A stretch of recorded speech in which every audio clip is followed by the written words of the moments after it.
আমরা তো 53 বছর হলো স্বাধীন হয়েছি, বলুন তো আসলেই কি স্বাধীন হয়েছে? একটু ভালো করে বুঝে শুনে বলবেন, স্বাধীন হয়েছি?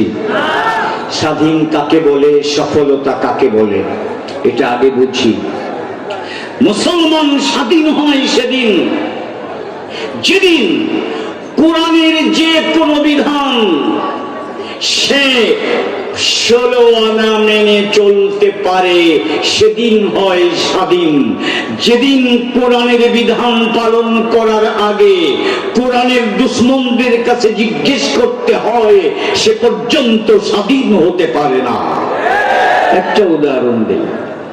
আচ্ছা বলুন, একটা মানুষ কবে প্রাপ্তবয়স্ক হয়, সে ছেলে হোক কিংবা মেয়ে হোক?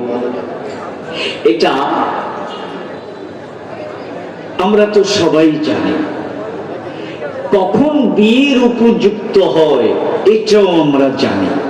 আচ্ছা বলুন তো, এই আইনটা আল্লাহর রসুলের বাইরে কারো থেকে আমাদের ধার করবার প্রয়োজন আছে? বিগত আমলে আমরা কি দেখলাম? বিগত আমলে আমরা দেখলাম সংসদে একটা আইন পাশ হচ্ছে, ছেলে মেয়েদের বয়স নির্ধারণ। মেয়েদের ব্যাপারে আইন পাশ হয়েছে, 18 বছরের আগে বিয়ে দেয়া যাবে না। আর ছেলেদের ব্যাপারে আইন পাশ হয়েছে, 21 বছরের আগে বিয়ে দেয়া যাবে না। বলুন, এই আইনটা কি আল্লাহ সমর্থন করে? কোরআন সমর্থন করে? ইসলাম সমর্থন করে? তাহলে মুসলিম দেশে ইসলাম অনুযায়ী আইন প্রণয়নের ক্ষেত্রে আমাদের বিগত সরকার কি স্বাধীনভাবে কাজ করতে পেরেছে? বিদেশিদের গোলামি করতে হয়েছে না হয় নাই? বিদেশিদের গোলামি করতে হয়েছে। 18 বছরের আগে বিয়ে দিলে কি জায়েজ হবে না? হবে না? হবে না? যুবকরা, তোমাদের ওয়াজি তো এখন করতেছি, তোমাদের খুশি হবার কথা। হ্যাঁ, 21 বছরের আগে যদি বিয়ে করে বিয়ের প্রয়োজন হয়, আমি জিজ্ঞেস করতে চাই, 21 বছর হবার আগে বাংলাদেশে কোন যুবকের দ্বারা যৌন অপরাধ হয় না? হয় না? হয় না? হয় না? মেয়েদের 18 বছরের আগেই জিনা ব্যভিচারে লিপ্ত হয় না? হয় না? হয়। এবার দেখুন, বিগত আমলে আমরা দেখেছি একটা বাবা তার মেয়ের বিয়ের আয়োজন করেছে, মেয়ের বয়স 16। সঙ্গে সঙ্গে পার্শ্ববর্তী থানার যিনি ওসি সাহেব এবং ইউনো সাহেব, এই দুজন সাংঘাতিক মুজাহিদের বেশে বিয়ে বাড়িতে এসে হাজির হয়েছে। হাজির হয়ে বরকে গ্রেফতার করেছে। আর প্রথম আলোর মতো প্রথম অন্ধকার এই দেশে যত ইসলাম বিরোধী কর্মতৎপরতা, যত পাশ্চাত্য নগ্ন সভ্যতার আমদানি এবং ইসলামকে জঙ্গিবাদ বলে সমাজের মানুষের কাছে ইসলামকে হেয় প্রতিপন্ন করার যত কারসাজি, সবই প্রথম আলো নামক অন্ধকার পত্রিকাটা বাংলাদেশে চালিয়ে এসেছে। যেই পত্রিকা বাংলাদেশের মানুষের নীতি, আদর্শ, ইসলাম, ঐতিহ্য এটাকে ধারণ করতে পারে না, সেটা বাংলাদেশের সংবাদপত্র হতে পারে না। বাংলাদেশের ইসলাম প্রিয় জনগণ এইরকম কোন পত্রিকা দেখতে চায় না যা কোরআনের বিরুদ্ধে কথা বলে, যা আলেমদের বিরুদ্ধে কথা বলে, মাদ্রাসার বিরুদ্ধে কথা বলে, এই দেশের ইসলামী জনতার বিরুদ্ধে কথা বলে। এইরকম কোন সংবাদ মাধ্যম বাংলাদেশে মানুষ বরদাস্ত করতে পারে না। এই পত্রিকা এই সমস্ত ছবি ছেপে লিখেছে, অমক ইউনো সাহেব এবং ওসি সাহেবের চেষ্টায় একটি মেয়ে বাল্য বিবাহের হাত থেকে রক্ষা পেল, এইরকম সংবাদ দিয়েছে। এগুলো দেখে আমাদের যুব সমাজ, স্কুল কলেজ ইউনিভার্সিটির তারা বুঝেছিল যে 16 বছরের বিয়ে হলো একটা অপরাধ। আমি জিজ্ঞেস করতে চাই, 16 বছরের মেয়ের বিয়ে অপরাধ না সঠিক কাজ? যদি 15 বছরে বিয়ে হয় এটা অপরাধ না সঠিক কাজ? 15 বছরে হলেও সঠিক কাজ। অনেক মেয়ের 9 বছরে বাচ্চা হয়, বালেগ হবার পরেই তার বিয়ের ব্যবস্থা করতে হয়। এখন এই আইন কেন পাশ করলো? আল্লাহর দিকে চেয়ে, ইসলামের দিকে চেয়ে, আলেম ওলামাদের দিকে চেয়ে, না আমেরিকার দিকে চেয়ে, জাতিসংঘের দিকে চেয়ে? এই দেশের মানুষ আল্লাহর আলো ভোগ করে, এই দেশের মানুষ আল্লাহর দেওয়া খাদ্য ভোগ করে, এই দেশের মানুষ আল্লাহর দেওয়া পানি ব্যবহার করে, এই দেশের মানুষ ইসলামকে তার একমাত্র আদর্শ বলে বিশ্বাস করে। এই দেশের মানুষের উপর ইসলাম বিরোধী কোন নীতি রীতি চাপিয়ে দেওয়ার যত চক্রান্ত গত 53 বছর হয়েছে এই দেশের জনগণ সহ্য করেছে। ভবিষ্যতে ইসলাম বিরোধী কোন কিছু চাপিয়ে দেওয়ার চেষ্টা করলে সেটা বাংলাদেশের জনগণ প্রতিহত করবে।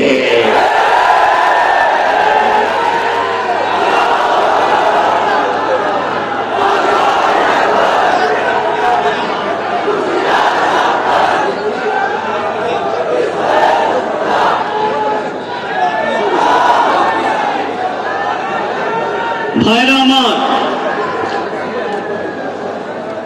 হযরত ওমর রাদিয়াল্লাহু তাআলা আনহু তিনি একজন রাষ্ট্রপ্রধান। তিনি আবু উবাইদা ইবনুল জাররার নেতৃত্বে শাম ফিলিস্তিন এলাকায় সেনাবাহিনী পাঠিয়েছেন। যেই রোমান সাম্রাজ্য পারস্যের বিরুদ্ধে যুদ্ধে জয়লাভ করেছিল, কোরআনের ভবিষ্যৎবাণী বাস্তবায়িত হয়েছিল, সেই রোমান সাম্রাজ্যের বিরুদ্ধে সেনাবাহিনী পাঠিয়েছেন হযরতে ওমর রাদিয়াল্লাহু তাআলা আনহু। তারা অবরোধ করে রেখেছে ফিলিস্তিন, এটা রোমান সাম্রাজ্যের অন্তর্ভুক্ত। সেখানকার পাদ্রীরা বলল, যদি তোমাদের যিনি আমিরুল মুমিনিন তিনি নিজে চলে আসেন তাহলে যুদ্ধ করতে হবে না, আমরা নিজেরাই বাইতুল মুকদ্দাসের চাবি তোমাদের আমিরুল মুমিনিনের হাতে তুলে দেব। হযরতে ওমর রাদিয়াল্লাহু তাআলা আনহু রওনা হয়েছেন। তিনি একটা উটের পিঠে রওনা হয়েছেন, সাথে একজন মাত্র মানুষ। কি কাজে যাচ্ছেন? একটা দেশ জয় করতে। বলেন সুবহানাল্লাহ। আর আমাদের দেশের যারা রাষ্ট্রনায়ক এতকাল ছিলেন, তারা একটা বৈঠকে যোগদান করতে যেতেন বাংলাদেশ থেকে আমেরিকায়, সাথে 200-300 মানুষের বিশাল বহর, এবং খরচ হবে শত শত কোটি টাকা। জোরে বলুন নাউজুবিল্লাহ। হযরতে ওমর রাদিয়াল্লাহু তাআলা আনহু রওনা হয়েছেন একজন গোলামকে নিয়ে। তাও কেমন সমতা!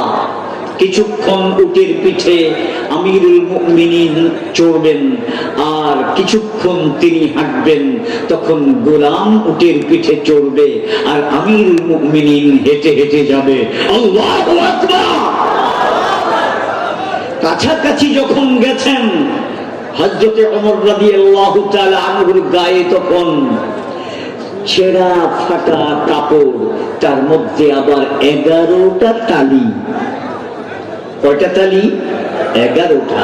আবু উবাইদা ইবনে জাররাহ বললেন, আমিরুল মুমিনিন, এখন আপনি বিদেশি লোকদের সঙ্গে কথা বলবেন, রোমান সাম্রাজ্যের প্রতিনিধিদের সাথে কথা বলবেন, আপনি যদি এই পোশাকে যান তাহলে আমাদের মর্যাদা হানি হতে পারে, সুতরাং আমি একটা নতুন কাপড় আপনার জন্য তৈরি করে রেখেছি, এই কাপড়টা আপনি পরুন। তিনি অনেক অনুরোধের পর পরলেন। পরার পর তার শরীরের ভিতরে ওটা মোটেও সুইট করলো না, খুবই বিরক্ত লাগলো, কেমন যেন চুলকাচ্ছে, সহ্য করতে পারলেন না। এরপর তিনি সেটাকে খুলে ফেললেন, খুলে ফেলে তার সেই পুরাতন তালিযুক্ত কাপড়টাই চাইলেন, এবার সেটা পরলেন।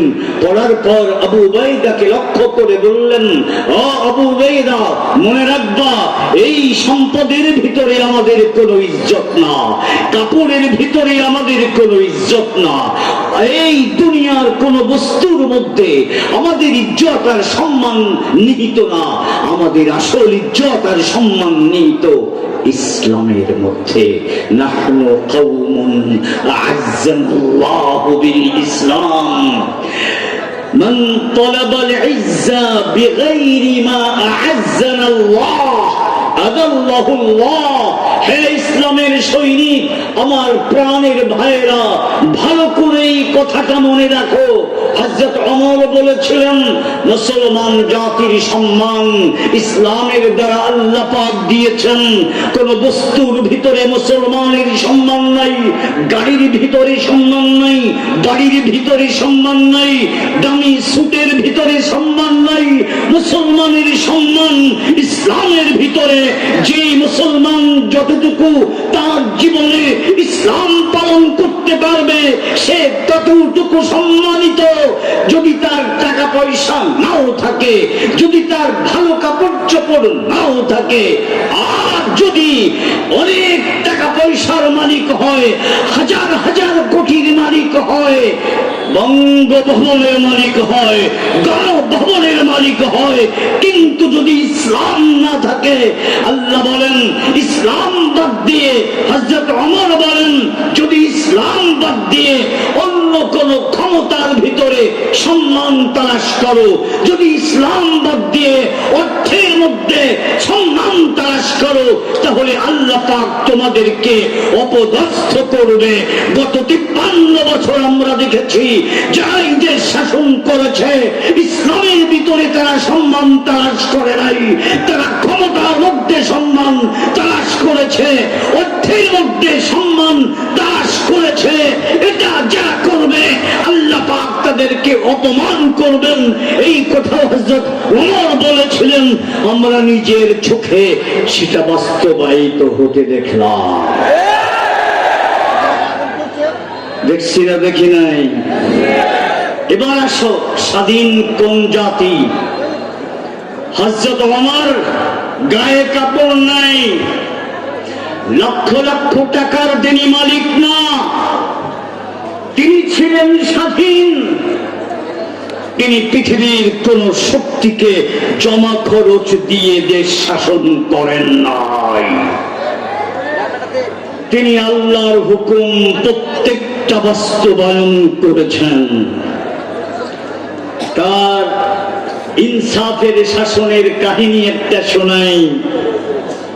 হজের সময় বিশাল রাজত্ব, শত শত প্রদেশ, এই প্রদেশের যারা গভর্নর তাদেরকে হজের সময় তিনি একত্রিত করতেন। সারা মুসলিম রাজ্য থেকে মানুষ হজ করতে যেত। গভর্নরদেরকে এক জায়গায় একত্রিত করে জনগণের উদ্দেশ্যে তিনি বলতেন, বলো কোন গভর্নর তোমাদের উপর অবিচার করেছে, এখন আমার সামনে বলো, এখনই তার প্রতিশোধ আমি নেব। আল্লাহু আকবার। এই কারণে সেখানে কেউ অবিচারের